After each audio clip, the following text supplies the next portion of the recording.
আজ মঙ্গলবার মেহেরপুর পৌর শহরের শেখপাড়ায় সন্ধ্যার দিকে গোলাম হোসেন নামের এক ব্যক্তিকে কুপিয়ে হত্যা করা হয়েছে।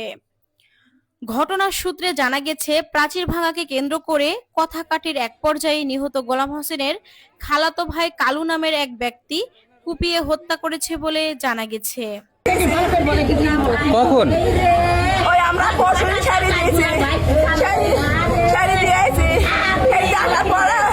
আমাকে বলছে গোলাম ভাই ভাই আমার গেট ছেড়ে দে।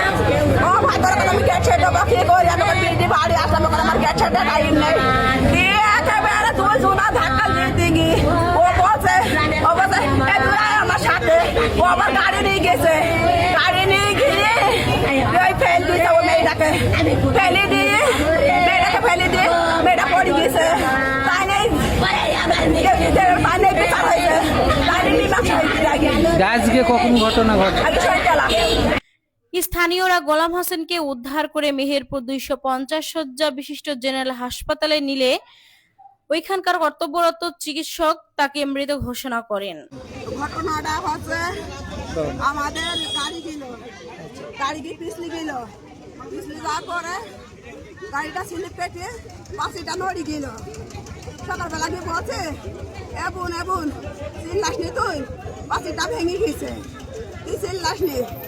খানকি মাগে সিনাল মাগে খাসে তোর মানে হেন তেরান কত ঠিক আছে কি বলছে এ পাশের গেতি নেব তারপরে শুনবো মারবো ধরবো খাসি মেরে ফেল দেবো এসব কথা বলছে। দেবেটা পাশেরটা যখন ভেঙে গেছে আমরা আবার দুটো মিস্ত্রি এসে পাশেরটা গেঁথে দিয়েছি। গেঁথে দেওয়ার পরে আমাদের এসে বলছে এই আমাদের গেট নেই কি দে। ওই এসে বলছে এখন আমি বাড়ি আসলাম, এখন আমি তোর গেট নেই যাবো কী করি, তো একটু পরে গেট নেই গিনিস। ওই বলি গ্যাম যাম। ও আবার বলছে এই তুই কি নাই এখানে এসে তোর গাড়িটা আর তোর ওই তালা মারবো।